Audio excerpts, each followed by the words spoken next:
네, 4월 24일 멤버십 라이브 파트 1 시작하도록 하겠습니다. 일단 이번 주에 가장 조금 하이라이트라고 할 수 있는 거시경제 상황 중에 하나는 단연인지 기업 실적 발표, 1분기 실적의 어떤 하이라이트가 될 그런 시기가 지금 일주일, 한 주 동안 펼쳐지게 됩니다. 그래서 지금까지 S&P 500 지난주까지 상장 기업의 18%가 1분기 실적을 발표를 했는데 이 5년 평균치보다 조금 낮아요. 조금 낮은 상황이어서 이번 주에 조금 정말 실적 장세다운 어떤 어닝 서프라이즈 이런 실적 시즌이 이어질 수 있을까? 그게 증시를 조금 끌어올리는 상방향의 방향성을 갖게 만드는 계기가 될 수 있을까? 뭐 이런 부분들이 조금 핵심 가운데 하나라고 바라보시면 될 것 같습니다. 또 하나가 이제 4월 28일이죠. 한국 시간으로 밤 9시 반에 PCE가 발표가 됩니다. 이 3월 근원 PC가 이제 예측치 수준으로만 나와줘도 좀 괜찮은 거거든요. 그래서 지금 이거 근원 PC인데 전년 대비 4.6 전달에 4.6이었던 게 지금 4.5로 소폭 완화될 것으로 예측이 되고 있고 근원 PC 전월 대비로는 0.3 동일하게 지금 예측이 돼 있어요. 그래서 예측치 수준으로만 나와준다라면 그래도 나쁘진 않다.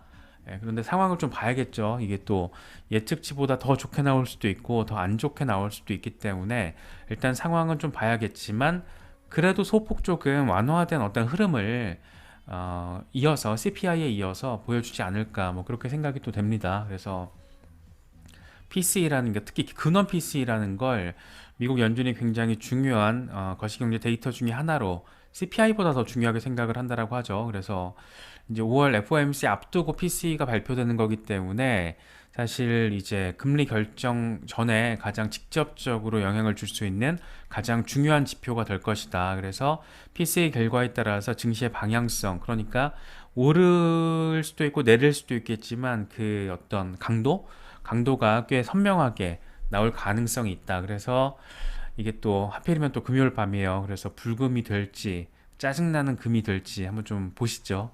그래서 이번 주에는 한 주 동안 아마 실적 시즌과 이 PC 이슈까지 막 이어지다가 한 주가 또 금방 지나가게 될 것 같습니다. 지금 상황에서는 큰 변수만 없으면 그러니까 PC도 예측치 수준으로 나와준다라면 그냥 5월에 0.25%포인트 거의 마지막이 될 수 있는 금리 인상이 한 번 더 단행이 돼서 금리 상단이 5.25%가 되는 거죠. 네, 그렇게 맞춰지는 거. 그러니까 연말에 지금 연준 점도표를 통해서 연말 미국의 기준금리로 전망이 됐던 게 5.25였단 말이에요. 그러니까 지금 상황에서 우리가 짱구를 굴려서 계산을 해보자라면 5월에 한 번 더 올려서 금리 상단을 5.25%로 만들고 그러고 나서 동결 이후 쭉 연말까지가 일단 기본적인 타임라인이라고 할 수 있고 여기에 그러나 우리 같은 사람들 시장 참여자들이 기대를 하는 것은 이제 하반기로 접어들면서 금리 동결해서 금리 인하까지 빠르면 하반기에 단행이 될 수 있지 않겠느냐 뭐 그런 기대감이 지금 보이게 안 보이게 깔려 있는 거죠. 하지만 제롬 파월 연준 의장을 비롯해서 많은 연준 관계자들은 아직은 금리를 인하하기에는 인플레이션이 너무 높다.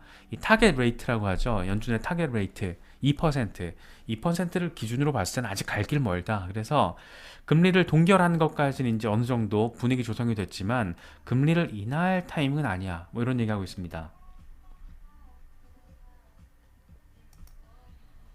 네, 이런 상황에서 지금 또 재밌는 이슈 하나 우리가 좀 봐야 될 게 미국의 디폴트 가능성이에요. 설마 미국이 국가 부도 상황을 맞이하게 될 것이냐? 그러진 않을 것 같긴 한데 어쨌든 지금 하원을 장악하고 있는 공화당과 이 바이든 대통령의 기싸움, 부채 상한 이슈를 놓고 지금 기싸움이 장난이 아니잖아요. 그래서 그런 상황만 놓고 뭐 가능성 있다 없다 막 이렇게 말만 썰풀어대는 거는 그냥 뭐 늘상 그랬으니까라고 바라볼 수가 있는데 이게 숫자로 데이터로 나와주면 또 느낌이 다르잖아요. 그래서 미국 신용 디폴트 스왑 이 CDS 가격이 지금 1년 만기 기준으로 1.06%를 찍었습니다. 이게 지금 2008년 금융위기 이후에 최고치로 어, 뛰었습니다. 네, 여기 있네요. 여기 파이낸셜 타임스가 보도를 했거든요. 그래서 이게 지금 또 이 데이터로 그러니까 이게 만약에 1년 안에 미국이 그렇게 협상 잘 안 돼가지고 실제로 부도 상황을 맞이하게 되면 미국 채권 가격의 가지고 있는 채권의 1.06%를 수수료로 내면 그 채권 가격이 보증이 되는 거죠. 일종의 보험이죠. 그래서 CDS가.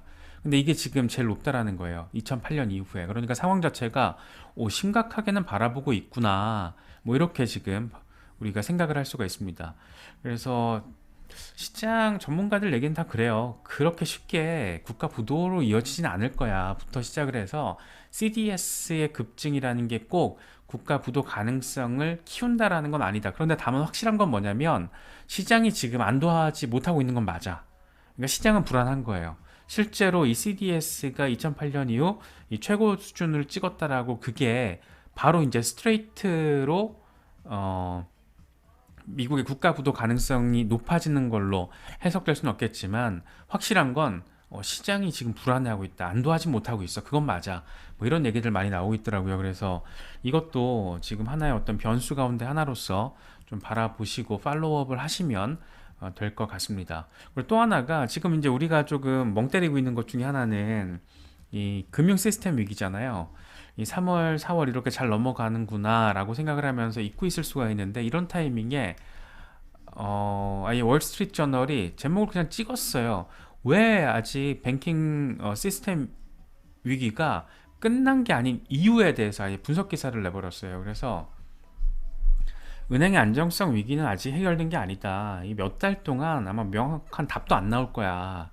특히나 이제 여기서 이제 우리가 조금 머릿속에 좀 넣고 있으면 좋을 것 같은 것들은 중소형 은행들의 고객이 지금 대형 은행들로 이 돈을 옮기기 시작했고 이게 좀 가속화가 된다라면 예금 잠식 지속 가능성이 있다. 그러니까 다시 말해서 특히나 이제 중소형 은행들일수록 예금이 많아야지 그 예금을 가지고 대출을 해서 대출 이자를 통해서 은행의 수익화를 노리는 모델 되게 협소하잖아요. 그 모델의 어떤 다양성을 따졌을 때, 수익 모델의 다양성을 따졌을 때 거의 그게 전부라고 보면 되거든요.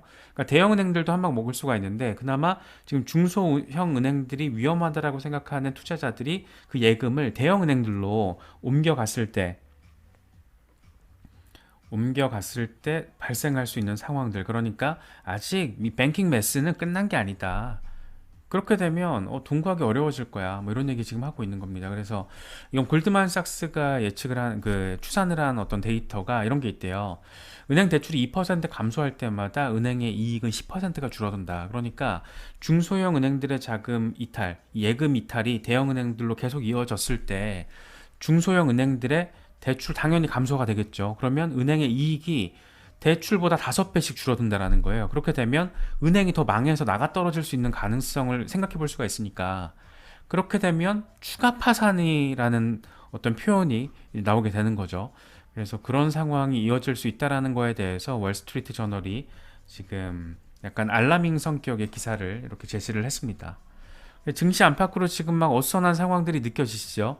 어수선한 상황들이 있고 비트코인도 보면 흐름 보면 아시겠지만 어질어질합니다. 지금 좀 반등이 나와주는 것 같다가 떨구고 좀 버티는 것 같다 떨구고 버티는 것 같다 떨구고 이걸 지금 반복하고 있어요. 거의 박스권, 이 좁은 박스권 안에서 이걸 지금 반복을 하고 있는 건데 그만큼 지금 황소 이 대결 양상이 간단치 않다. 그래서 지금은 그나마 이제 27,000달러 부근에 이 50일 단순 이동 평균이 자리하고 있는데 여기를 좀 지지받아주고 있어서 그나마 다행이죠. 그런데 여기를 얼마나 단단하게 지지를 받아줄지가 이 반등 모멘텀을 생각해 볼 수 있는 기준 중에 하나가 될 수 있을 것 같습니다.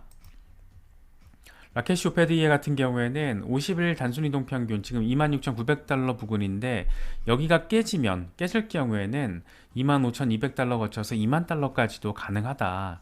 그런데 20일 지수 이동 평균 28,600달러가 회복될 경우에는 3만 달러를 거쳐서 32,500달러까지 가능성이 있다. 하지만 지금 상황은 일단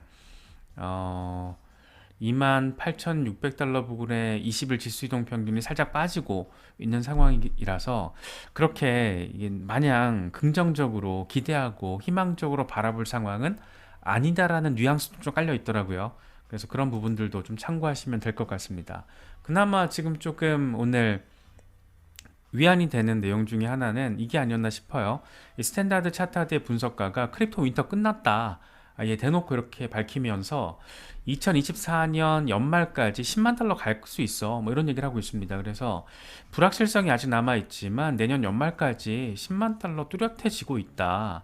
이 근거가 우리는 다 알고 있는 건데, 이걸 지금 스탠다드 차타드가 이걸 활용을 해서 내년 연말 10만 달러 전망을 했다라는 게 조금 이게 의미가 있는 거겠죠.